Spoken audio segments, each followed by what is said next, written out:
Welcome back to I Feel Fat Today. I'm your host, Kelly Taylor. Welcome to the very first Zoom episode, everybody. Ah, exciting. We are here on Zoom. My interview this week is on Zoom, but more on that later. Little different setup this week, but still great. Still good quality podcast. Just a little bit more loosey goosey. Thank you so much for joining. It's yet another Friday, and I'm so excited to be here as always. Happy to be living, happy to be loving, happy to be laughing. Follow us on YouTube, subscribe to us on YouTube, where we have full video episodes at youtube.com/I feel fat today. Please subscribe, like, and comment on the videos there, on the episodes. Then head over to Apple Podcasts and leave us a 5-star review there. Tell the world how much you love the podcast. You can send us an email if you are looking for some advice or want to give me feedback on the podcast. I would love to hear from you. I know I have listeners. According to the analytics, I have listeners, and I want to hear from you. So you can send me an email at ifeelfattoday@gmail.com and follow us on social media. You can follow the show on Instagram at I Feel Fat Today, and follow me, your fabulous host, at Hello, This is Kelly. Now, as far as a story for you this week, a news item, I don't have anything for you because guess what? I am still recovering from my root canal that I had last week. Despite looking perfect, despite looking beautiful and sounding like I am not in pain, I am very much actively in pain as we speak. And so I just don't want to overextend myself. I want to give my mouth time to heal. And don't worry, we'll be back to our regular scheduled programming next week. What do you think about that, Maddie? Got anything to say? Yeah, she's an old lady. Okay, yeah. So we're gonna get right into it with our episode this week. It's a little bit of a departure of what we're used to over here at I Feel Fat Today. Normally, I am interviewing stand-up comedians, and we talk about dieting or insecurities, which is all great. But I really wanted to expand into more like human interest stories. And so this is our first week where we are going to be doing that. Oh gosh, now we got the dogs barking. All right, and we're back. Sorry about that. This week on the podcast, I have the very interesting, very cool. She is a Muslim revert lifestyle blogger. She blogs about modest fashion and intercultural marriages. We had a really great conversation, and I'm so excited for my listeners to hear our discussion and learn a thing or two, maybe expand our horizons. I know I learned a few things. Please welcome to the show, Addison Castillon. Amazing. Okay. On the podcast today, I have lifestyle blogger, we'll call you, Addison Castillon. How you doing? Thank you so much for Hi, coming on. I'm good. How are you? Thank you so much for Great. having me. Of course, of course. I was really excited to talk to you, Addie. Do you used to go by Addie? Yep, Addie. Amazing. Correct. Okay, cool. Yep. Yeah, I wanted to have you on the podcast because I follow you on social media, and you popped up on my TikTok for you page. Oh. And I was like, wait a second, I know this girl. And I've kind of been just like following you on social media ever since. And so I wanted to have you on because you are a Muslim convert, right? Yes, correct. Okay, so you got married to your now husband and you converted to Islam. So Yes. if you could give the listener a little bit before we get into that, and we're going to really get into that, Yeah. could you give the listener a little bit of a backstory as far as like what your what your like, excuse me, what your life was like before being married? Yes, definitely. Well, so I'm originally from Michigan and I grew up in Michigan. I lived in Michigan my entire life. And then around 7 years ago, I moved to New York City. And then that's where I met my husband. And after a few years, we got married. But So I converted to Islam before we got married. Okay. Like a year before we got married, I converted to Islam. But before that, um, my lifestyle was completely different, like a complete 180. In my younger days, I was definitely a partier. I was really into partying. I think I got it out of my system like when I was pretty young. So by the time I reached like 21, 22, I was kind of already over the partying scene, you know? I had a fake ID and everything. So I was hitting the bar scene at like 18, 19, you know, Totally. but yep. So by the time I was like 21, 22, I was kind of already over drinking and just like the partying scene. And so definitely before, you know, converting to Islam and before being married, I would definitely say my lifestyle involved a lot of drinking, a lot of partying, um, just kind of that kind of lifestyle. And now Yeah. obviously I drink. I mean, I still party in the sense that I go out with my friends, I have fun, but I just don't drink alcohol or do drugs or anything anymore. Well, So what I was gonna say is I feel like you do still party, but you yep, don't yep, it just doesn't include alcohol and right. drugs Yeah, anymore. exactly. I have to say, even in when I first met you and like we would go out together because we had, Yep, mutual friends, you really yep, weren't that much of a drinker. You would have like yeah, a beer. So that's very funny right. that like before you were even 21, you were like, I've been there, done that, and I'm kind of over it at Yep, this point. Oh, you love totally. it. I I know, love it. yep. Okay, so you were living in New York City and you met Saad in New York. Yes. Okay. Yep. Yeah, we Awesome. met, it was like a shared apartment. So he moved in down the hall. It was Oh, like a common space, you know, and then people rented out the separate bedrooms.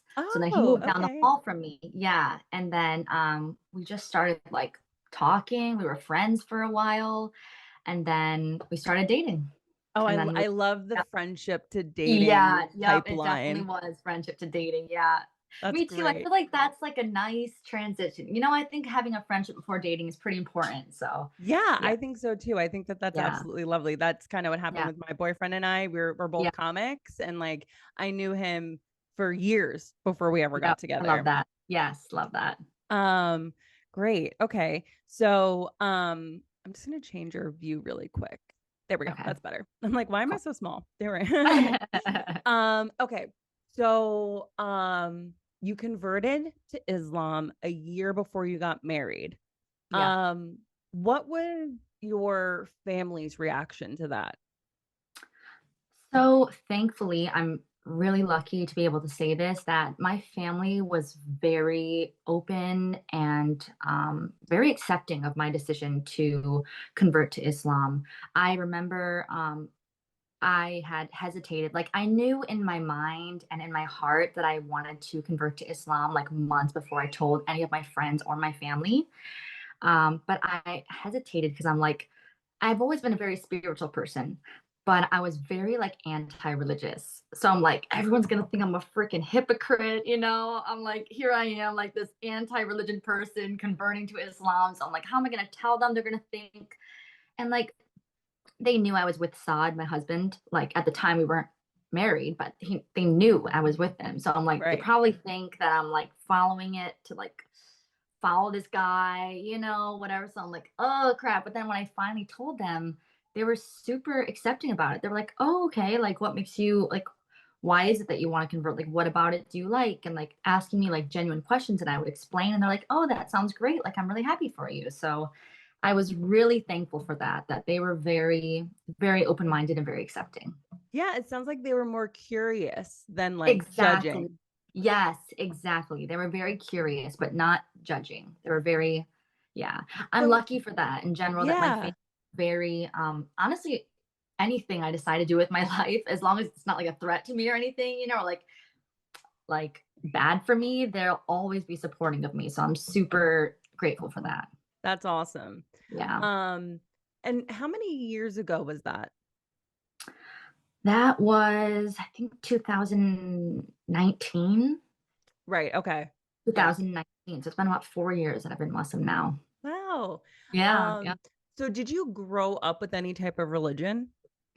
Not really. My family I was baptized as Catholic, Okay. I was raised as Catholic, but like we weren't a religious family. We went to church on like midnight mass for Christmas and like maybe Easter, once in a Right. while. But Yeah. that's really it. Like that's it. We It was didn't more like pray like before. Yeah. it was a more like familially, like in your family, everyone's Catholic, so we're just Catholic. Right. Yeah, Totally. exactly. Like we weren't really practicing Catholics. I always believed in God, but I never like went to Right. church, anything like that. Yeah.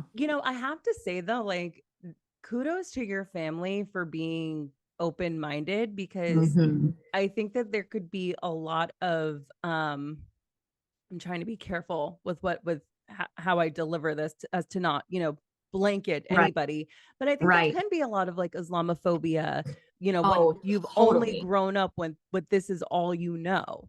Totally.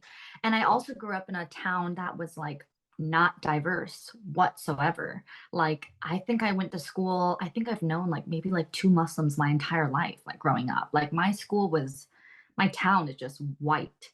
Yeah, So especially in towns like that, people don't really have like firsthand exposure to people from different communities or different cultures or different religions. So they just really believe what they see on the TV, which obviously is not portrayed very well for Muslims. So absolutely. yeah. Absolutely. I didn't You said you're from Michigan, right? Yep. Yeah. So, I'm from New Jersey and I grew Oh up yeah. Yep. Catholic. Yeah, Yep. going to Catholic school. And so like even though I'm from a diverse state, Yep. um it was very sheltered in that like everyone around me was Catholic. Um Hmm. didn't really have many anytime there was like a brown kid in the school, it was like that Yep. was like the kid, Yep. there Yep. really wasn't that many. Totally. Yep. And I do not come from a hateful bunch, but there Right. was a lot of Islamophobia. You Oh, I'm know, sure. we're products of, 2001. And Right. it was I just, know. I really, Oh my it God. wasn't until I was in my adulthood, I was in my 20s. And then I realized, like, oh my God, I don't realize that, like, I had these preconceived notions because I had never been challenged before, um, Yep. just in general in life. And maybe that's why I connect so much with your story because I think it's so beautiful how you're in this Thank you. intercultural marriage and how much you've Right. embraced this lifestyle that is completely Hmm. different from what you've Yeah. known. Yeah. Okay, so what would you say is okay? Actually, no. Before I go to that, how was Saad's family in accepting you? So I think we were honestly both very fortunate with our family's reactions. His family was like full on accepting with open arms. They did have one concern, which was the fact that I'm American and Americans are like notoriously known for divorce. So that was their one concern. They were just like, well, she's American and divorce is very common for them. And my parents are divorced as well. So, and not in a way that they're like, shit talking or anything, but they're just like concerned that, like, just make sure, going into it that there's a possibility that, because a lot of Americans, they And divorce. But yeah, so Saad's family is from India. yes, correct. Okay. That is a very valid concern I would think that they would Right. have Totally. because Americans' view on marriage and I would say India's view on marriage is so completely different. Totally different. Yeah. So different. I feel like Americans take it very casually, So casually. so casually. Whereas in India, I mean, it's not like divorce is unheard of in his family or anything like that, or that they're against it. But like, they really believe on like when you're married to someone, you do anything you can to like make it work, from both Yeah. sides. So like, and I respect that. I like that. So Yeah. yeah, yeah. It's funny because I feel like with Indian culture, there's this very, it's really family is very important. Oh, definitely. Yes. And I feel like in America, we have these family values that nobody like sticks Yep. to. I know. I know. I literally, that's another thing about Indian culture that I love is it's like they're very family oriented and they're very big on like maintaining family relationships. like, and I feel like in America, a couple generations ago, I feel like it was like that. Like Yeah. even maybe with our grandparents' generation, it was like that. But nowadays, I feel like people are so like, I don't know, just casual with their families, and they're very branched out now, Yeah. whereas before it was very, I think, more tight knit. So, Yeah, yeah. yeah. And there we can go on a whole tangent on that Right, because I definitely think that like let's say you're somebody that doesn't talk to your family anymore, maybe from a self-preservation point of view or standpoint, right, you have to not talk to your family anymore. right, And that be the case, this isn't a value judgment kind of thing, but right. with what you sort of married into, there really isn't that because there's more of like a okay, there's a disagreement, we need to have like a more of a, I don't know, problem solving. Maybe I'm sort of Right. No, totally. projecting Yeah. that. That's another thing is that, like, I feel like we're pretty blessed, like both Sad and I with our families. We have good families. So maintaining those relationships, of course, like every family's toxic in their own way. Like every family has their issues, but overall it's not to the point where it's like we have to distance ourselves, because there are people, unfortunately, that like being with their family, it's like they have to keep separated in Yeah, order for like their mental health, So absolutely. yeah, definitely. I totally understand that aspect as well. But yeah. Do you have any siblings? Yes, I do. I have three. I have a brother. He is 25 or 26. And then I have another brother. He's 20. And I have a little sister. She is 16, turning 17 this Saturday. Oh, that's so exciting. Yep. Libra. Yep. Yep. She's at that um age. Yeah. I love October babies. I'm one myself. Yep. Are you? Yeah. Okay, so were they like, Addie, what are you doing? Nope. Not at all. They were so like, they really didn't. I also think it's because they're so much younger than me, you Hmm. know?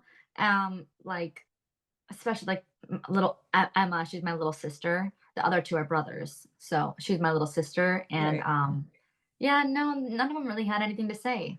They didn't really, they weren't really worried about it. And it's Which, so great because it's like if you were just to like look at your life on paper, not that there was anything wrong with the life that you had before, but there's right. something so wholesome about your life now that like I agree. it Definitely. feels like you're so much more grounded, Definitely.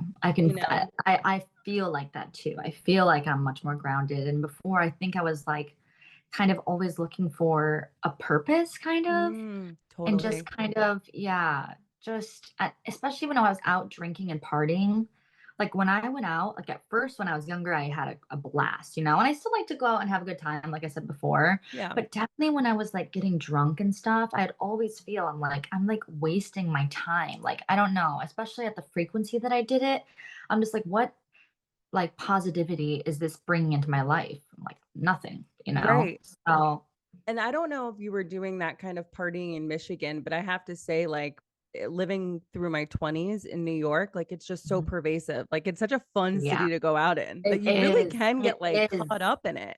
It's very easy to. Yeah, definitely. Yeah, when I first moved to New York, I mean, I was working at Addison Ramen where I met Mm-hmm. Dave. Yes, and Shout I remember, out. yeah, and I remember like I'd be making good money, and I would just go out to the bars and just blow it all every night. I'd be Yeah. going out to the bars. So yeah, That yeah, lifestyle becomes like easy. I addicting. know it does. It really does.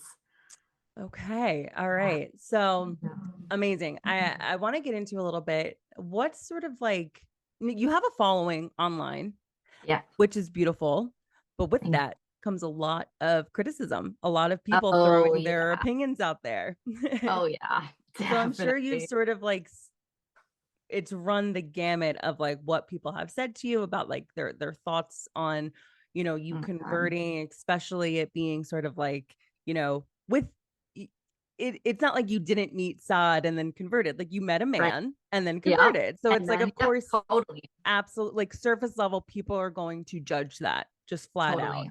So what do you Yep. think is the biggest misconception non-Muslim people have about Islam, especially about revert women? Well, about Islam in general, I think people really assume that it's a very violent religion, that it's a very what's the word? Digressive? Is it like not progressive? I guess like Like, degressive. right, like sort of archaic. Makes sense. Yeah, right. Like very like a backward society. I think they believe that the women are very oppressed. And the thing, like, so it's kind of like tricky about this subject because I don't want to like dismiss anyone's experiences, right? Like Yeah. I know in most Muslim countries and a lot of Muslim cultures, the women, not, I don't want to say they're oppressed, but like definitely there are rules and regulations that women really are like second class citizens, right? But my point is that like that's not taught in the actual religion of Islam. That's like cultural norms that have like kind of Right. Okay. dominated, I like think that's a Muslims. very important distinction because It is, it it can't, is. everything can't be black and white. Everything Right. can't be one or the other. So it's Totally. really great that you, when you look at the text, when you look at the religion, it's Exactly. not at all regressive. Not It's, at all. Yeah, yeah. not at all. And but and especially with like Muslim revert women. I mean, I see it a lot on like Muslim revert men as well. Like I see it on their pages as well that people will be like, "Oh, you're following your wife," but it's never as often as you see it on a Muslim's Right. or on a woman's page, Right. right? Like a Muslim revert, they just have to assume that she's doing it for her man, right? That she can't have a Hmm. mind of her own, that she's just following. Whereas if a man does it for his wife, not for his wife, but obviously we're influenced by our spouses. Like at the end of the Yeah. day, Saad did introduce me to Islam, you know, Yeah. and I followed it on my own behalf, but he did introduce me, which is fine. But if a man does it, no one will ever question him that he did it for his wife. But if a woman Right. Oh, does it, that's it's like, so, oh, that's, she totally is following her husband. So I'm like, you just can't win.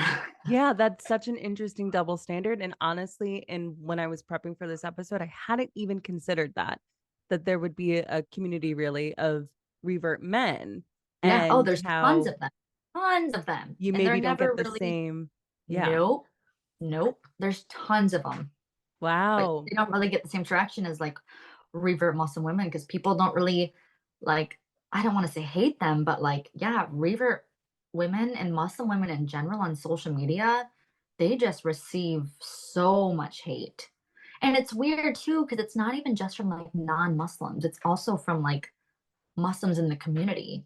There Mm, was a really famous video that went famous on TikTok, and it was a Muslim girl saying that like she would rather be hate crimes than end up on the Muslim side of TikTok. And she's a Muslim, she's a hijabi.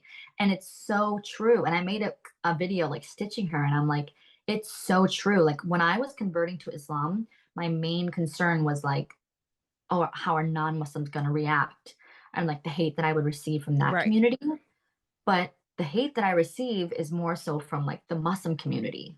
And that's just for Right. all Muslim women in general. They just can never catch a break. It's like, it's Yeah. unbelievable. Wow. That's Yeah. so interesting.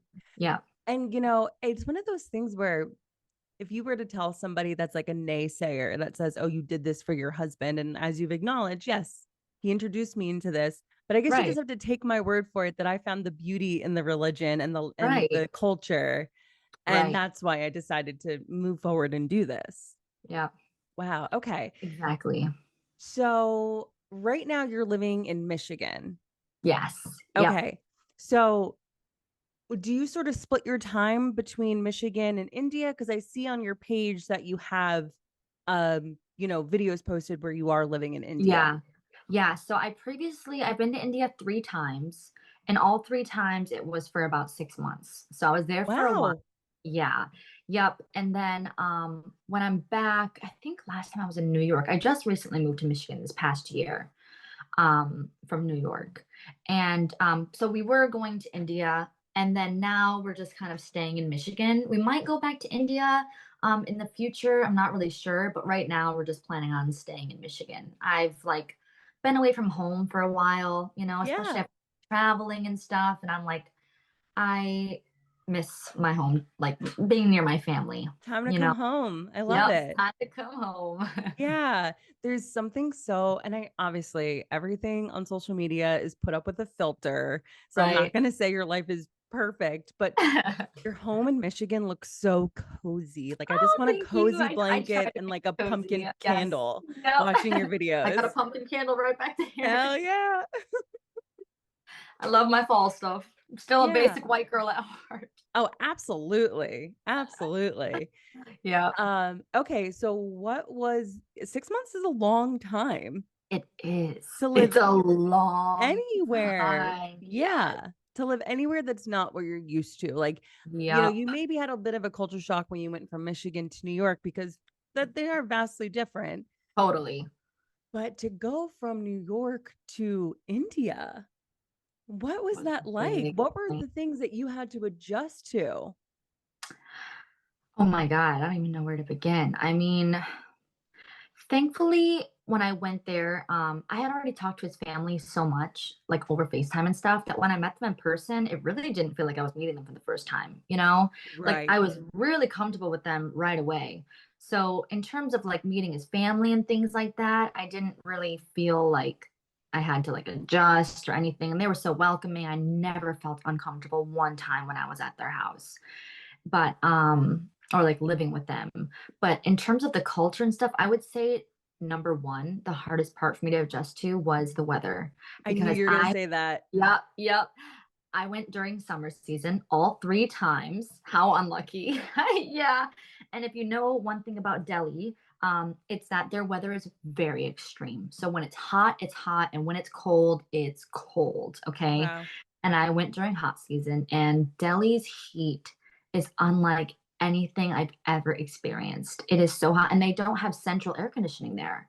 So, like, they have, in his house, they have an AC unit in every single room, but it's not central AC. So, It's not the still, like, when you same. leave the house and you come in, it's hot, and then you got to turn on the AC and wait for it to cool. It's just not the same. Once you have Yeah. central air conditioning and you go to like a unit, it's just not the same. And that was definitely the hardest for me. And like it was crazy because like even when I arrived, I had like rashes all over my skin because it was just a new climate and like a new environment. And um, yeah, it was that was really hard to adjust to. And thankfully, one thing I'm thankful for is that in terms of like the food and water, it like suited me really well. Oh, I good. didn't, yeah, like I was scared that I would, because I've gone to Mexico quite a few times because my father's side of the family is from Mexico. So Uh-huh. I've been there a lot.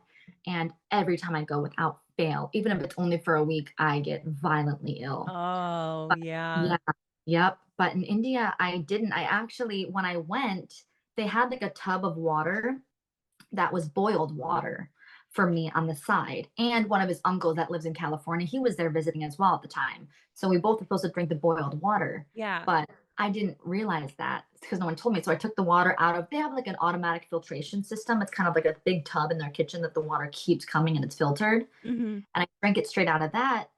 And then everyone was like, "Oh my God, you've been drinking that water? Like you're not supposed to drink that." But then nothing ever happened and it was fine. So I was like, "Oh," but I did get food poisoning a few times from eating the street food. Right. Right. Yeah, that oof, Because you was don't know what bad. water that's being made with. Oh And, yeah.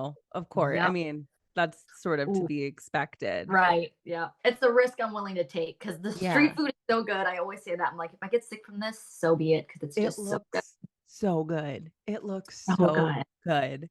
Delicious. Oh, I can't. Oh my God. Yeah. Um, okay. So what were some of the adjustments that Saad had to make living in Michigan? Well, I will say this. I think for him, it wasn't that hard adjusting in Michigan because we live near Dearborn. And Dearborn, if you don't know this already, I think I'm 99.9% sure it's the largest Muslim community in the entire US. What? More than New York. Yeah. It's Yeah. crazy. The largest Muslim community literally in all of the United States. So, I could be wrong about that, but I'm 99% sure. If it's not the biggest, it's like the second biggest or something like that. Yeah. So, luckily we have access to a lot of halal food. We have like mosques on every like one like 5 minutes away, one 2 minutes away, one 10 minutes away. Like you don't go very far without passing a mosque here. So, and there's like a lot of Muslim community because we have friends in New York who have introduced us to Muslim friends here. Mm-hmm. So, we have a community here. So I think for that, it's been easy, but definitely just being away from his family. And he did have a lot of great friends in New York that he's made over the years. So leaving them was hard too. But kind of similar to his family, like I'm very close to my family, and he's also very close to my family. So I think that helps, like being here, even though his family's not here, like having a sense of family. Yeah. So Yeah. I think it helps. And are you living in the same town that you grew up in? No, I'm not. So Really? I'm about an hour and a half, or I guess an hour north of my hometown because my family moved away from my hometown. And most of Oh, my friends did too. Well, not most of, I mean, a few of them are still there. But yeah, so I'm actually like an hour north of my hometown, okay. That's which is good. interesting. Yeah, Yeah, no, which is good because like yeah, I love my hometown and I love my home state. right. I'm like, I was in the city for like 7 years and I'm like, I'm ready for like small town life again. But like my exact hometown, I don't know if I could do it. Like Absolutely. seeing people from high school and stuff, I'm like, I don't know if I could do it. Yeah, totally. Yeah. Um, that's interesting. And it's very, very, this is like what I love about life. And what I think is just so kismet is the fact that your family moved so close to a large Muslim community I when know. you didn't even know that this was going to be in your Yep. lifelong path. Like, Yep. I know. It's so crazy. awesome. Yeah. Okay.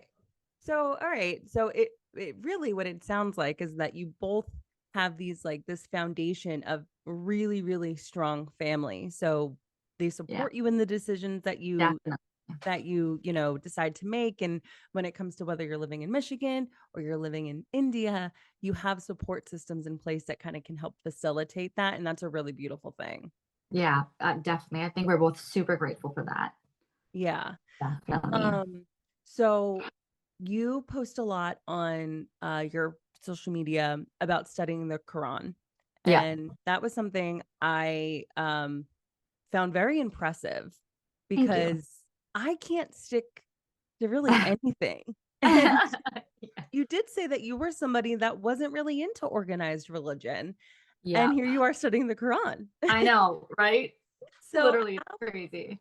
how many hours a day or a week, because I don't know if it's an everyday thing, do you study? Yeah. So I definitely would say that it fluctuates. Um, there's weeks that try to like read the Quran like every day. And then there's weeks where maybe I'll read it a couple times a week. And then there's weeks where like I won't even pick it up for like a while. Oh, And that kind of that's, like I feel like, that makes me yeah, feel like good to hear, to be honest with you. yeah, no, I'm not. Anyone who knows me, I'm a very like this kind of person. Okay. Okay. I'm all in it and then I'm out of it. And then I'm all in it and then I'm out of it. It's like I'm not a very, I mean, I am steady in some things that I have to be steady in, right? That I know take consistency. But like especially with faith in general, I feel like there's times when I feel very connected to my faith. And there's times where I feel like very, like when I pray, I feel very connected. I just feel very disconnected in general. And then there's times where I don't feel connected at all. Right. And these phases just come and go. And I know myself well enough now, I think because I'm a little bit older, like than before, that like I realize that like, okay, these phases will come and go, just ride it out, like Yeah. everything you feel isn't always the truth or like what you should act on. So when I Right. like have those moments or like those phases where I'm like, I don't feel connected at all. I don't feel like praying. I don't feel like reading the Quran, whatever. I just give myself time. That's great. I just give myself time. Yep. I don't So, force myself to do anything. I just, yeah. yeah. So is praying something you do every day regardless, or is that like what you're saying with the Yeah. phase? Okay. Yeah. So prayer has also been up and down for me. When I first converted to Islam, I prayed 5 times a day on time, like Right. definitely. And then I went through a phase where, so like when I first converted, so praying is one of the 5 pillars of Islam. And like it's like something that's like mandatory, right? Praying 5 times a day is like something that you have to do as a Muslim. And so I'm like, okay, if I'm going to convert, this is something I got to do, right? But then I started hanging around like Muslims and like the Muslim community. And I started noticing that a lot of Muslims don't pray. So I'm like, oh, maybe it's not as serious as I thought it was? Or I'm like, I don't know. So then kind of started slacking a little bit, but now I'm like back on my game. And like that's one thing that even when I don't feel connected, I think that's one of the lessons of the 5 daily prayers is that when you don't feel like doing it, still you tell yourself to get your butt up and do it. You know what I Right. mean? It's Right. not like yeah, there's phases of my faith where I might not feel very connected, but regardless, I'm gonna make myself do it, you know? Yeah. And that, I feel like that's kind of like one of the reasons why we pray 5 times a day as well. It's like kind of teach ourselves like self-discipline when we don't feel like doing something, you make yourself do it. And so yeah, Yeah. It's like try to this make is a myself commitment that you have. exactly, exactly. And just to like take time like out of your day to like I mean, it's a form of meditation is how we look at it. Absolutely. So, like, just to take time out of the day and, like, kind of self-reflect and just kinda take a breather, and, like, connect with a higher power is the way I look at it. Yeah. Yeah. You know, it's so no one's a real Muslim. Like, like Right, I'm not right. saying, but I No. something that I really resonated with when you were saying that you were talking to, just Muslim people as you were growing your community, how you were like, Yeah, oh, well, they kind of, don't do it all the time. So maybe I can't. It's like, right. oh, now you're really in it because you're like vibing off of the people around you now. Right, totally, yep. And it's easy well, that's also, like, one of the struggles of being a revert is that there's so much I mean, it's really important, I think, for all Muslims, not just reverts, but to like really learn what you're following because there's so many different cultures of Muslims and Islam is in so many different countries with Right. so many different cultures. Even just my experience of being a revert, like my husband's family is like Indian, right? So they're like Desi reverts. So like there's like Pakistanis, there's like Bangladeshi, there's like a lot of like South Indian Muslims, right? And their culture is very different from like Middle Eastern Muslims. There's a Right. lot of differing, even like beliefs. There's a lot of different cultures, a lot of things. So it's kind of hard sometimes to like navigate what is the true way, I guess you could say. Yeah. But there really isn't one. I mean, there is one, but like it's kind of just like learn what you're following and follow what makes sense to you, like try to like I always try to keep myself out of like the cultural norms and stuff. I can appreciate them, culture is a Yeah. beautiful thing, but I try to like follow what I've learned, Yeah. if that makes Yeah. sense. Or if someone teaches me something, I'll always like fact check it because I'll hear Right. things someone like that doesn't sound right to me, I'm like, or that doesn't really make sense. So then I'll go like typing it up on the internet.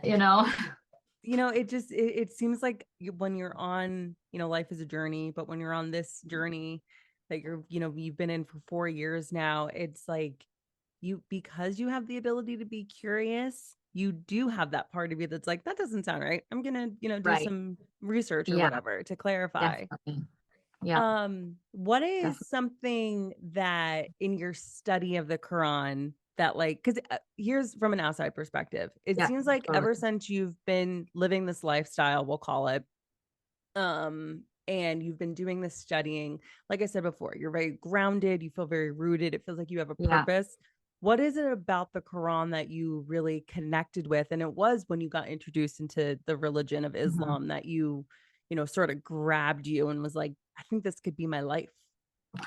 Well, I so like I said before, I was already a spiritual person, right? And I had tried many different kind of like ways of worship. Like I used to have a shrine in my room where I would kind of put like a statue of like I had a statue of Buddha, but like I didn't worship Buddha, but like I liked at the time I was really into Buddhism, kind of as a philosophy, not really as Hmm. like a religion. I didn't really study the scriptures or anything, but like like Buddhism philosophy and stuff.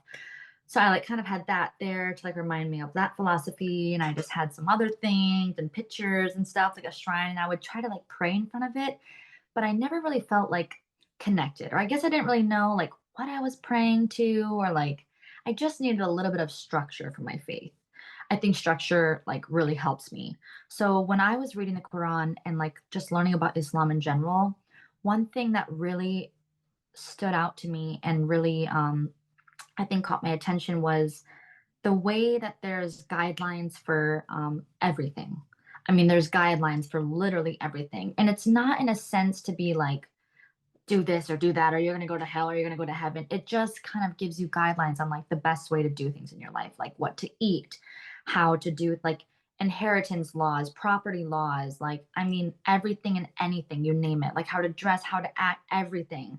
It just gives you guidelines on like the best way to live your life. And I really like that, especially because they resonated with me. And Yeah. like a lot of the things I would read and I'd be like, wow, I already believe that, you know? I'd be like, wow, I totally agree with that. Or like, I also think that's the best way to do things. So I'm like, wow, this makes a lot of sense. And then of course there's also things that like, so it's obviously the original language is Arabic of the Quran, but like any whenever you translate something, you're never going to get the original message of Mm-hmm. it. You Mm-hmm. know what I'm saying? Mm-hmm. I mean, you can get pretty darn close, but there's some words that just don't translate into English. Yeah. So, there's definitely the struggle of like some verses and things I wouldn't understand. I would read something and I'm like, this seems like messed up. You know, I'm like, I remember arguing with my husband. We were still friends at the time. I'm like, what does this mean? Like, you tell me you follow this? Like, come on, like, what is this? This is sick, you know? Just like random things, especially like about, Yeah. you know. You can find that So stuff in the Bible, but as well. exactly. Like, yeah. Exactly. Yeah. So I'm like, what's the interpretation of this? And then we would spend all night looking for like scholars and stuff, explanations. And then when I would learn like the real meaning behind it or like, you know, different translations of it, things like that, I'm like, oh wow, this makes sense. Okay, cool. Yeah. That's they're actually not bad at all. Yeah. Yeah. It kind of feels like, and I don't mean to speak for you, but I just want to Yeah. communicate sort Yeah. of what I'm getting Yeah. is two things have happened or are happening here is like in studying the Quran, you almost got like a little bit more self-exploration in your studies because you're realizing like, oh, I connect with some of this. Like, oh, this is something that I value. Would you like say that Definitely. that's true? Definitely. Wow. That's actually, yeah, that was spot on. You just like literally that really was like spot on. Yeah, definitely. And that's funny you say that because I've never really thought of it that way until you just said that. And that's exactly that really is what happened. I think it Right. helped kind of discover more about myself too, that like, wow, I resonate with it. I guess I believe in these things, you know? Like, Yeah. yeah, definitely. And I'm wondering if it maybe it goes without saying, but in your exploration of the religion, it brought you and Sod closer. Definitely. And also, like my husband always, Saad always says this, that he's like, you also made me a better Muslim because a lot of the questions I would ask him, and you know, he doesn't know everything. Obviously, he's not a scholar. So like when I would come bombarding him with all these questions, I'm like, what does this mean? You know, then he would like research it until he found an answer. Like, and so doing that also increased his knowledge of his own religion, you know, because Islam is a never ending like Yeah. you can study it for your entire life. There's just so much Right. It's almost like to in learn. you being a student, it helped him become a student of it as well. Because he was Totally. born into it. So, Yep. it's like, oh, this is just my Exactly. life. Yep. Yeah. Yep. Exactly. Exactly. A lot of our Muslims are like that. Yeah. They don't really. Yeah. Oh, that's oh, it's kind of like did you ever watch Marvelous Mrs. Maisel? No. Oh my gosh. Okay, so there's this one character where um one of the characters marries a Christian girl who converted to Judaism and she's like Okay. number one, she knows everything. And Everything. she's like, Yes. she's like an encyclopedia and like, keeps everybody like, That on the is up and up. That's so so funny. funny because that's how it is usually with Muslim reverts. That's a real like that's a common like kind of like conversation or like topic in the Muslim community that the reverts are always the one putting like the born Muslims in check because like they Yeah, studied this stuff, you know? They're that's so like, funny. yeah, that's hilarious. I'm going to watch that now. Oh, you have to. It's Yep, a good show. that's so funny. Okay, so we're gonna pivot a little bit. Okay, cool. And I want to talk a little bit more. Wait, quick. Oh yeah, get your water, girl. I know I have plenty around me. So something that I love that you post is about fashion.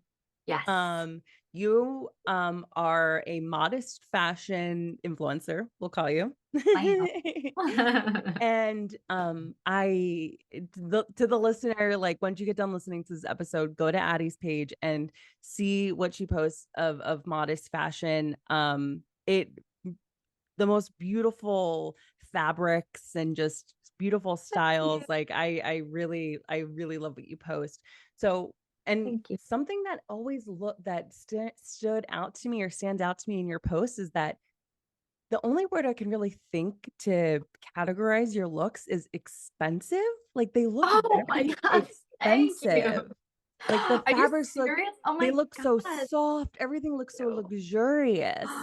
Oh my God. Thank you. Well, most of it is like, honestly, I mean, some of it I'll have like brands give me stuff, Oh, but that's a great. lot of Yeah. my stuff is like thrifted stuff. I love thrifting. Yeah. Because I feel like that's where like you can get the best stuff. Like, Yeah. like an expensive, like I just the other day, I got a leather jacket, 100% leather, and I got it for like $18. Oh my And it's a gosh. hundred, I know. And it's like, yeah, I I'm didn't gonna have pay. to go thrifting in Michigan. Oh my God, the thrifting in Michigan's next level because in New York, thrifting is like so expensive. It's It's like like not vintage even real thrifting. It's not worth thrift. it. Yeah. Exactly. In Michigan, you can find good stuff. Yeah. You got the old money in Michigan. Exactly. I Yes. love it. Yeah. Okay. So, did you dress modest before reverting or No, converting? No. no, no, not at all. I definitely think, so when I was younger, definitely not at all. And then as I grew a little bit older, I think like just naturally, I think I started dressing a little bit more modest. And then, but still definitely not like, I guess like modest, you could say, which is, there's nothing wrong with that. But I just didn't like, I used to wear a lot of like mini skirts and shorts and a lot of like belly tops and Mm. whatnot. And then, yeah, now I definitely dress modest. Yeah. I don't know what Do to say. you miss like is do you ever have a craving like if if you're flipping through a magazine and you see like a really cute skirt or something, do you ever miss and think like, oh, I wish I could introduce that into my wardrobe, or do you just fully embrace the modest thing? So I definitely fully embrace the modest thing. And I mean, there are times where I'll see like a mini skirt or like a mini dress or like something like that. And I'm like, oh, I would look so good in that. I'm just like, damn, I would kill that. Something like that. I'm like, oh, I really want to wear that. But like, I think my reasoning and like my the way that I fell in love with modesty, I think is enough that it kind of keeps me motivated to like I remind myself of what it means to me. I Mm, think if I was only following it in the way that like, oh, Islam says dress modestly, so I'm dressing modestly, it would be a very empty kind of relationship with modesty. So I probably right. wouldn't be steadfast in it like I am now, or like um what's the word I'm looking for? Like I guess regularly or like I wouldn't continue, Right. Yeah, dressing no, modest. totally. You don't Yeah, but stray. You're Exactly, because Yeah. I'm like, I remind myself, I'm like, I like dressing modestly, and I don't find there's anything wrong with not dressing modestly. Just for Right. myself, I just prefer it, and I really like resonate with it. So Yeah, I always thought that the argument or, the thing that naysayers will say is like, oh, dressing modestly is a form of oppression. And right, I have, I'm just out here sort of floating in the world. And so yeah, I have the option to, either dress modest or sometimes dress a right, little bit more scantily clad. yeah, yeah, And maybe it's because of the relationship that I have with my body, which is something that I explore on this podcast, is I feel it sounds lame, but like I feel empowered and like a when I'm dressing more modestly, I feel I powerful. Like know, I don't yes, know. I've always felt that way. yep, And so what do you have to say wow, to that's really good people? to hear. Yeah, Yeah. yeah, that's Yeah. awesome. What do you have to say? Like, oh my gosh, I'm so glad summer's over and we're getting into fall because now Oh, it's my my looks will favorite. slay. Yes. Like, Yep. oh, Yep. Oh, I love like cold weather fashion. It's just oh the my gosh. best. Oh, I love it. Yeah. It's a word like in like the Muslim community. In Muslim community, we call it like hijabi season because it's Hijabi like hijabi season. season because it's like oh like the hijabis like this is their season to like Yeah. get so yeah. Okay, so what do you have to say to people that think or say that dressing modestly is like a form of oppression? Yeah. I got a lot to say. I feel like, first of all, I'll start with like, I feel like what a woman wears, whether she wants to cover herself or whether she wants to walk around in a mini skirt and a tube top or like a belly shirt, whatever, it's just it should never be a point of discussion. What a woman chooses to wear or do with her body is not anyone else's business but her own. So if a woman wants to dress like, you know, expose herself a little bit more Yeah. or like wear whatever versus if a woman wants to cover herself, even if she wants to like cover, like wear full niqab, that's her choice. Just let her do with what she wants with her body, what she feels comfortable doing. And Yeah. so it's always like this argument. It's like a woman's criticized if she shows too much skin, but a woman's also criticized if she covers up too much. So it's like you just can't win. Yeah. And I also feel like, especially with like Western feminism, I feel like it's very like we support women's bodies and women's choice until it comes to like a woman wanting to cover herself up. And then all of a sudden she's oppressed and she's not thinking for herself. And she's, you know, I just, I feel like whatever a woman chooses to do with her body is just no one's business. Yeah. Why are That's we what even I feel. discussing this? Right. Why is it even a point of discussion?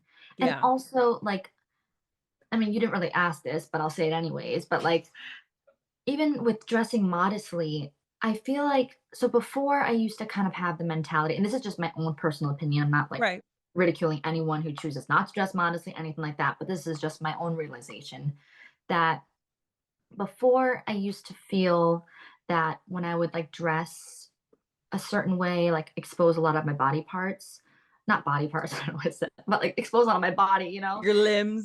Yeah, my body parts that for me, like for a while it felt kind of freeing, I guess, like, oh, no one's going to tell me what to do with my body.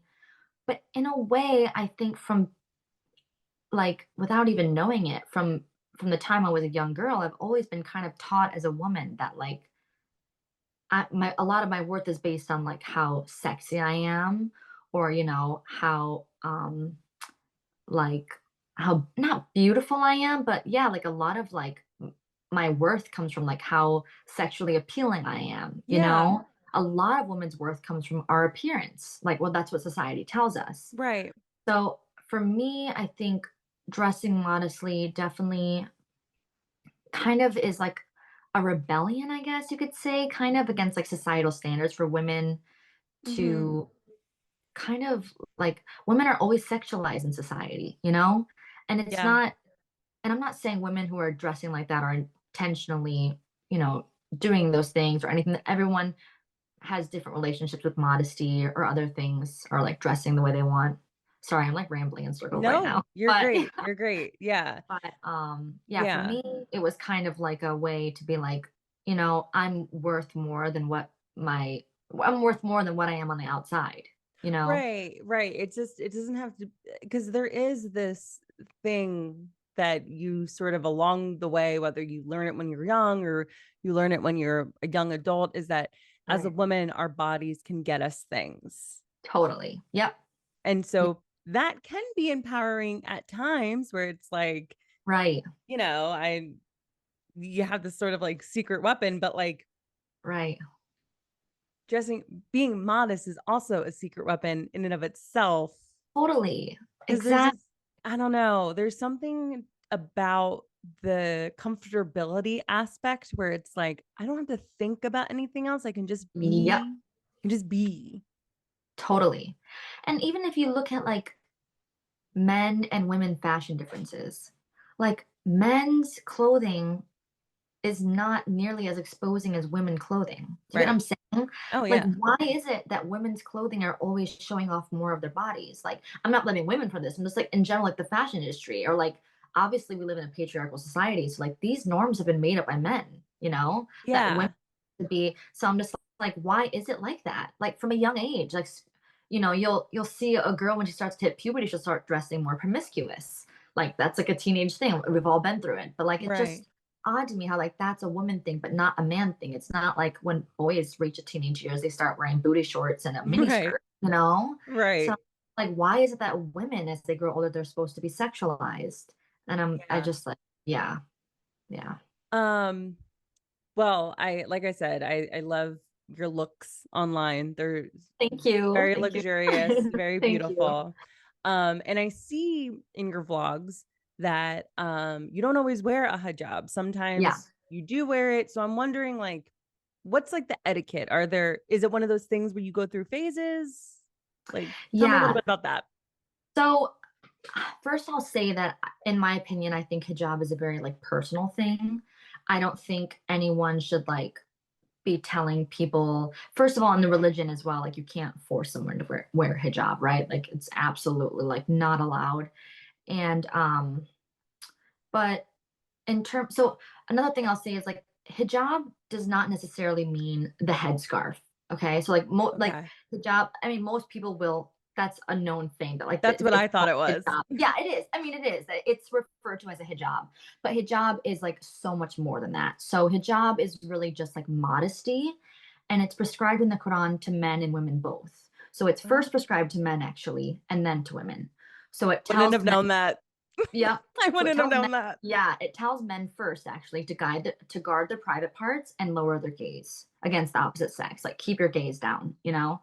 And then it tells women guard your private parts and lower your gaze against the opposite sex. Like just like don't be like a creep, you know? Don't be Right. checking out people on the street, whatever. So that's really hijab. Hijab is a veil, but it's much more than just a head veil. It's like a veil between you and I guess kind of you could say like this material world, right? Keeping a veil between you and anything that's not good for you. Being modest in the way that you speak, and not just as a woman that like, oh, keep your mouth shut and don't speak up, but like just being modest, like not being boastful, Hmm. not bragging, speaking kindly, just being modest in your behavior, you know, just being a good Right. person, just trying to be humble, things like that. But with hijab, like with my own personal experience, I started wearing it a little bit. I started wearing it here and there after I converted because I'm like, oh wow, like it was a lot to do with my identity too, because I would feel proud when I would go out in public. Yeah. Like, people see me and they just think I'm like a white chick, you know? But when I would put on my hijab, like I'd be proud to like see other Muslims in public. So I'm like, oh hey, you know, like we give each other like salam. So like whenever you see Yeah. like other Muslims in public, you're like salam alaikum, you know? So I'm like always like, because no one ever says it to me if I don't wear my headscarf. So I'm like, Right. you know? So I'd always like to wear it. And then I kind of had the intention, I made the intention that I was going to start wearing it full time on social media with the intent of wearing it full time in my daily life. Because I'm like, when I start wearing it full time, I don't want to have to go back and delete all my videos, you know? So I'm like, I'll wear Yeah. it full time. Right. And then I didn't, I just felt I was not ready to take that step. And I don't know if I ever will be, to be honest with you. And I think that's okay. That's completely okay. Yeah. Yeah. And I don't think it should be anything that's forced on someone or like, you know, you should feel like guilty, I think. I don't think you should feel guilty for like not wearing it. Um, what was I gonna say? What was I gonna Well, say? well, it sounds like you were on this journey to like, okay, Yeah. I'm gonna wear it full time. And Yeah. then like, Yeah. okay, Oh yeah. Yes, exactly. So like when I was wearing it full time on social media, I'm like, well, I'm not gonna wear it full time in my daily life. So I'm kind of portraying myself as this full time hijabi, whereas in my daily life, I'm not doing that. So I just feel like I'm portraying someone that I'm not. And especially like I give respect to it. Like I really respect that full time, like the women who wear hijab full time, like the headscarf full time, because it is a commitment. And a lot of women, like it's a struggle. Like I've worn it like when I was telling myself that I was gonna wear it every day, like it is a struggle. So like I give kudos to the women that do wake up every morning and put it on, you know? yeah, Their commitment is insane. Like that takes a lot of commitment and dedication. But for me, I'm just like, it's just not right. something that, It's yeah. where you are in your journey Yeah, with it. exactly. Exactly. Yeah. Exactly. Yes. So when you were wearing the headscarf Yeah. in public, living in Michigan, I have to ask, like, Yeah. you do live near a big Muslim Right. community, but like if you're in the grocery store, like I could just picture like a white guy looking at you sideways. Yep, yeah, totally. So, like you said, I'm thankful that like I do live near a Muslim community. So when I go out here in like any kind of Muslim attire, it's not odd because literally anywhere I go, I'll see at least one other Muslim there, right? Right. But if I go like back to my hometown or something, I do feel very shy when I wear it. Like I'll Yeah. feel odd. Like sometimes I'll wear it and sometimes I would like to wear it just to purposely like trigger people. Like sometimes Right. I'll I'm gonna wear it here, you know? Because I'm like, I just want to like, I don't know. I don't know. Like I just sometimes like not intentionally like pressing people's buttons, but I'm like, you know what? I'm gonna wear it. I'm gonna wear it Yeah. out. Like show these people that like we're not what they think what they think we are, you know, kind of Right. like that. Yeah. Make a So statement, if you will. yeah, yes, exactly. So but yeah, when I go out in public here, I'm very grateful. I don't think I've ever had a bad experience wearing my hijab. I don't think anyone has ever like said anything to me in public. I don't Nothing think like nothing. nothing like take that off or something like Right. that. No. Right. My husband has one time, not with hijab, obviously, but like one time he told me he was like it was in upstate New York, and he was crossing the street. He was on like a trip to like they call it Jamaats is when they travel to a different mosque and they stay the night there and they like study about Islam for the night and then they come home or they'll go for the weekend or the week or whatever. So he was in upstate New York doing that and he was crossing the road and he was wearing like traditional attire, like Muslim attire. And someone said, "Get on your camel and go back to where you're from." Oh my God. I know. Get on your camel. I was like, dang, that's a good one though. That's a good one. I love that you can laugh at it. Like, I think it's beautiful that Yeah. you're just like, that's very Yeah. funny that someone Yeah. said that. It is. Because I'm just like, what is wrong with me? That's crazy. Oh my goodness. Yeah. Okay. And when you're in India, do you wear the headscarf full time? I don't wear like hijab full time, but in India, like even if people don't wear like full hijab, they'll wear what's called the like dupatta. I always say it weird, dupatta. I don't have like a worse accent when I say these things. No, you But it's have a called good accent. really? To Okay, me, I I'm feel like, like whoa, no, no, she is in this. She's no. good. You have pronounced everything perfectly, Oh, thank you. perfectly, literally. I And practiced. yeah. Yes, well, it worked. But yeah, they wear like a very light piece of cloth and they just like drape it over their head whenever they go out in public. So it's kind of like it's very and not everyone, you know, not Right. everyone, but like especially like the Muslim community there, they'll always like drape it over their head. And it also depends on like which area we're in. If we're Hmm. in a very old area, like a very yeah, I guess you could just say like an older area, Yeah, they'll definitely wear like more traditional and wear like dupatta, like over their drape it over their head. But if I'm going to the mall or something, I don't wear it. I just like if I'm got going to it. the westernized area in Delhi, like in India, Yeah, then I don't wear it. But there's certain places where like the etiquette is like I feel like I should definitely be wearing it, you know? yeah. Yeah. I think I was watching this on your page, but the mall looked really cool in India. Oh my God, the malls in India are like next Yeah. level luxury. It is insane because malls here are like a dying thing, you know? Like Yeah. malls, like back when I was a teenager, malls were the place to be. Like every Oh, Friday yeah. night, my friends and I got ready. We went to the mall and just That's when we walked wore our around. mini skirts. Exactly. Yes. Yes. Literally. And now I feel like no one goes to the mall anymore. Yeah. And but in India, the malls are next level luxury and they have the most amazing like inventory. Like the displays, the selections that they have are just insane. I'm always like, dang, you guys got nice malls here. Yeah. Oh, Yeah. that's awesome. Yeah. It's super, Um, Sorry, I didn't but mean it's to cut you off. expensive. No, it's okay. Expensive. Yeah. It's, you'd think, because like a lot of things in India, like when you convert like rupees to a dollar, a lot of things will be cheap. But then like malls and stuff, I'm like, dang, it's just as expensive as if I was shopping in the US. I'm like, it's Yeah. not worth it, you know? Yeah. Yeah. That's interesting. Okay. So something I'm so excited to talk to you about as we're, Yes. getting into the latter end of this hour that we've spent together. Yeah. Something else that I love from your page so much is your posts about food. The food looks so Oh my amazing. God, I love it. Yes. Yeah. Thank you. So, what is your favorite Indian meal to make? And then is there any Indian meals that you love to eat but you don't make because it's like too hard, or are you good Oh, where you make that's everything? an amazing question because that's literally my two favorite foods is one that's so easy to make and I make it all the time. And the other one is my favorite, but it's just impossible to make at home. Like it will Okay, never let's be the hear same. it. Oh, that's so funny you asked that. That's a really great question. So the first one is called dal chawal. Dal Okay. And chawal, dal, you're always dal posting chawal. about dal Yes, yes, chawal. yes.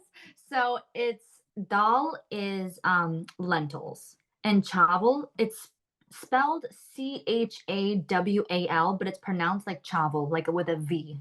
Okay. So it's dal chavel. And they chavel means rice. So dal chavel is lentil and rice. So it's so easy to make, especially if you have a pressure cooker. You just pop it in a pan, pop it in the pot, you put some spices in there, cover it, let it like whistle a few times. I don't know if you've ever used a pressure cooker, Yeah, but yeah, they like yeah. whistle really loud. Yeah. And then it's done. And it's so easy. It's so tasty and it's so good for you because it's just like protein, it's Yeah. lentils. And Lentils, that with baby. some white rice. Yeah. Oh, it's so good. In India, actually, we eat that every day without fail for lunch. That's our lunch every day. Perfect lunch. Just, yep, exactly. Oh, it's so good. Oh my God. I might make some tonight for dinner. I'm craving it right now. But then my other favorite dish is called nahari. And that is it's spelled like Nihari, nahari. And that is like a very slow cooked, it's slow cooked beef and like a really thick, spicy sauce. And it's slow cooked for like hours. And you can make it at home, but I'm not a good enough cook to make it at home. And even if you could, it will never compare to like Yeah. the ones that you get. Like Delhi is famous for their nahari, okay? Like famous for it. And it will never compare to like the ones that you get in the restaurants there, no matter Yeah. what. So it's almost like you don't even want to make it, because it's Right. like it's not gonna hit the The spot. There's crock other things pot I can do. Nahari Yeah, is not the yeah, same. yeah, exactly. Exactly. So it's oh my God, it's delicious. It's delicious. Yeah. And so what When would I that be served with rice? Um, actually, that's served with naan. So it's like pita bread, kind of, Yeah, yeah, like yeah. naan. Yeah, yep. Oh my God. Next time I come to New York, I will literally, there's one place in New York that I know serves pretty good. It's in Jackson Heights, Queens, of Oh course. my Like gosh. the hot You spot, like better delicious hit food. me up when you Yep, come I to New will. We'll York. go get a Hari. I'll tell you. Yep, I'll show you both dishes. Yep, totally. Oh, so excited. Okay. Yep, yep. I know. I was so excited to talk about the food with you. Oh, I Now love. in looking looking at your vlog, you posted about Eid. Yes, Eid. Eid. Eid. Eid. Yep. That is a very food focused holiday. Yes, it is. So when you Definitely. were celebrating in India, what did that look like? Is it a day thing? Is it multiple days? So so Eid is the final day of Ramadan. Oh, So okay. Right. Ramadan, yeah. So Ramadan is the month in which we fast.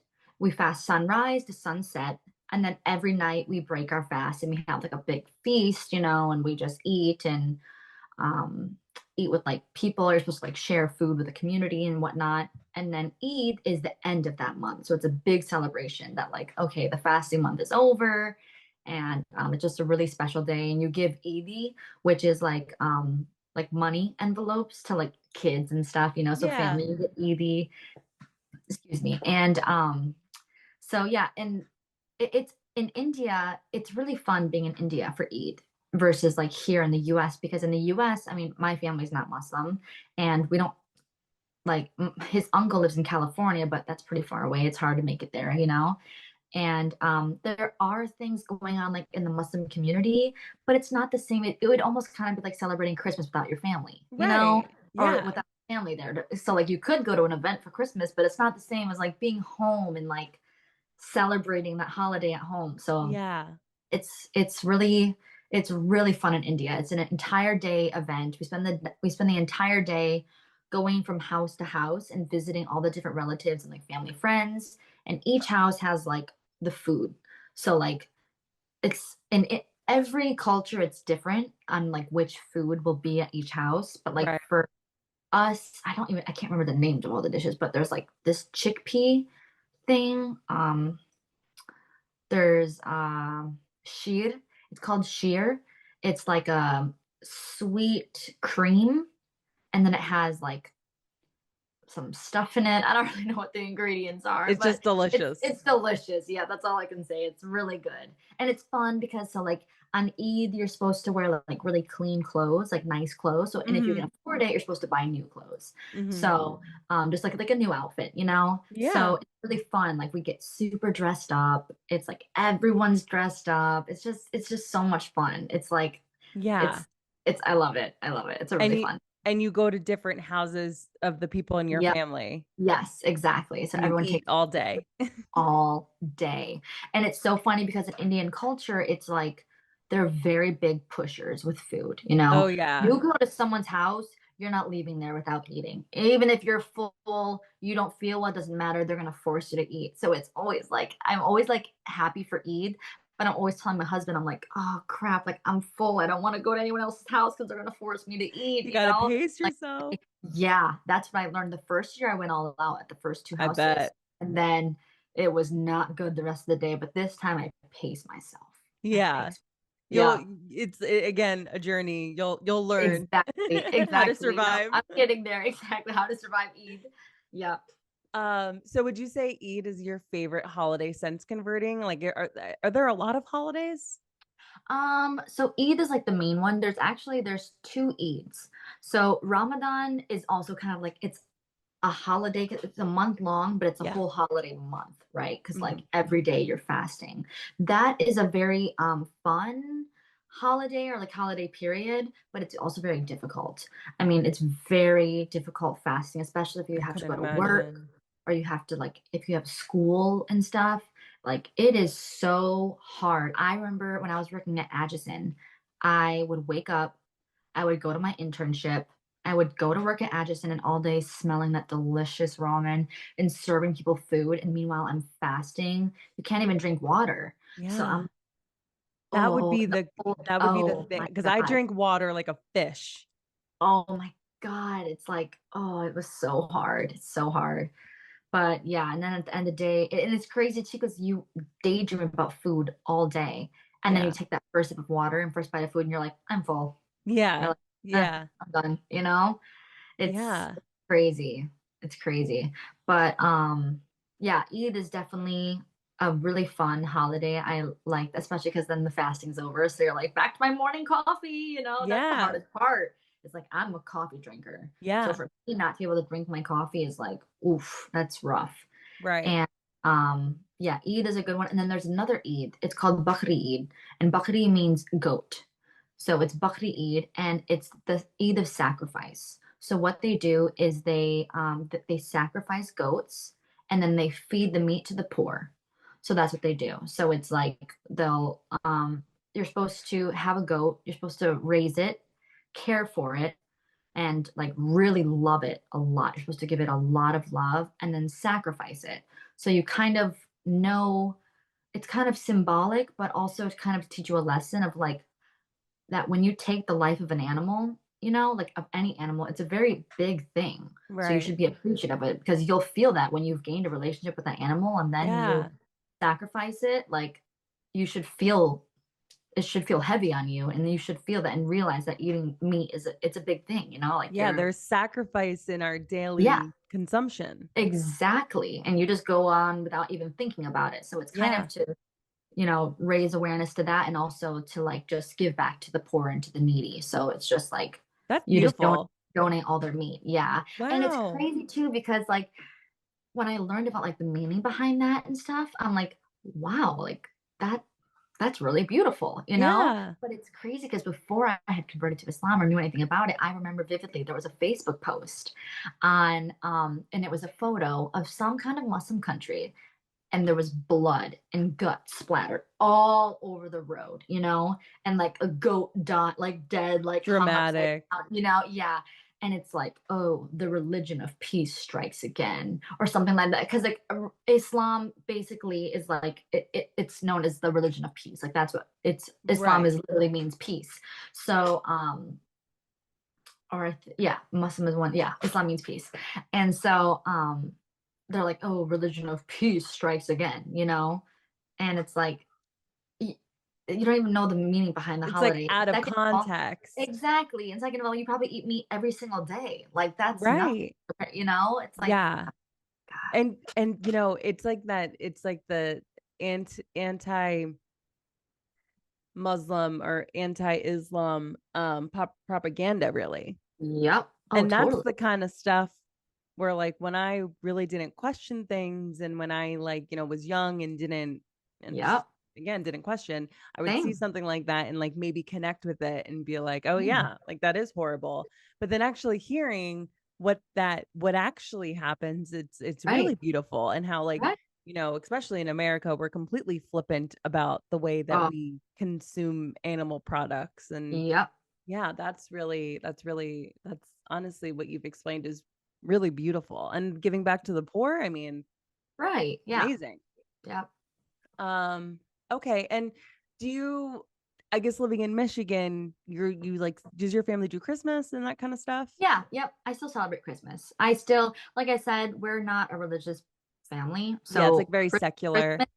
Christmas for me has always been a secular holiday. I've Right. never like I don't want to offend anyone by saying this, but I've never looked at I've never celebrated Christmas as like, oh, it's Yeah, the the birth birth of Jesus, you know? Yeah, no, Yeah. I've never celebrated like that. It's always been like, oh, Santa Claus is coming, like Yeah. presents and Christmas trees. So yeah, absolutely. I still celebrate Christmas, and that's another big thing in the Muslim community that like um a lot of Muslim Americans, they'll have Christmas trees in their house because it's like a commercial holiday. Like it's fun. Just let people have some fun. And Yeah. the comments will be like, "You're a pagan. You're an idol worshiper. Like you, blah blah blah." Like, oh my god, like it's just ridiculous. Like just let people enjoy their Christmas tree, dude. Come on. Yeah. Yeah, but Yeah. absolutely, I love Christmas. In fact, my husband loves Christmas. He That's so loves it. It's like funny. his favorite holiday. He's like, I Yeah. love Christmas because he loves snow. He loves Christmas lights, and it's just fun everywhere. It has this cozy feeling to the holiday. Oh, So absolutely. I'm sure it gets yeah, so cozy in Michigan when like it's like the it weather's crazy and it's it snowing. You're just like is. Yeah, tuckered up it inside. is. And we have a fireplace, so it's Oh, like super. Yeah. Oh, amazing. I know. It's so cute. Okay, so we're coming to the end of our discussion here. And I just want to like, I think something that maybe you can leave us with is what do you sort of like want to do with your platform? Like, because you have this following and you post these lifestyle vlogs, like, what is it that you hope to communicate to people that follow you? Well, I have a few different things. So, one of them is definitely to try to change people's perspective on Muslims. I try to share some like educational content on my page, like, like women's rights in Islam, stereotypes of Muslims that aren't true, things like that. I also try to, I also just I like to share my experiences and my stories so that other people who may be going through the same thing, like maybe they're on the verge of converting to Islam and they feel kind of lost or alone, that they'll see my page and be like, oh, there's someone else going through the same thing. Or like even in an intercultural marriage. Hmm. It's a difficult thing having an intercultural marriage. Marriage already is it's very difficult. It is. And I mean, it's amazing, it's beautiful, but it definitely comes with challenges.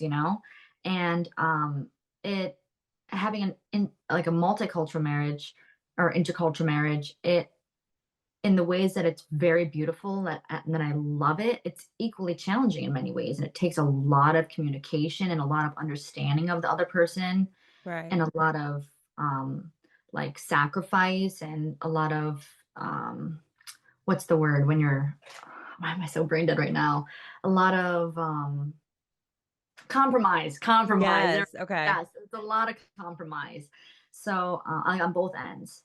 So I try to like share that as well with other people who might be in, intercultural marriages to kind of offer some advice or just give a perspective on it to people that like people from different cultures can be together and it's completely fine because there are a lot of people that are like, that's wrong. Right. You're like Yeah. not right, but it's just love is love. And also I think another thing is that I definitely am trying to share like modest fashion to show that like modesty can be empowering. Like just because you dress modestly doesn't mean you can't have a sense of fashion or feel beautiful or feel great about yourself, you know. There are Yeah. ways to dress like modestly and still feel great. So that's yeah, that's what I'm Amazing. yeah. Well, I love what you're doing and keep Thank doing you. it. You're a star. Thank you. Where can people find you? So I am on Instagram, I'm on TikTok and YouTube. Amazing. Yeah, Great. yeah. Guys, Yeah. the links for everything will be in the description of the episode. So check it out there. It's where you can follow Addie on all of her social media, follow her on Yay. YouTube, and check out her stuff. Maybe you'll learn a thing or two and just Yes, watch I some hope so. really great content. Yeah. But all right. Well, Addison, thank you so much. Seriously, like Thank you. it's been Thank you so so much for amazing having me. talking and catching up. And I Yes, feel like I definitely. learned so much. And I'm so excited for the Yay, listeners to get good. a hold of this episode. Um, Yay. and I hope you have a wonderful night. Okay. Thank you so much. Thank you so much for having me. It was amazing. I really Of had a great time. course. All right. Thank Well, you. until next week, guys, talk to you later. Bye. Bye.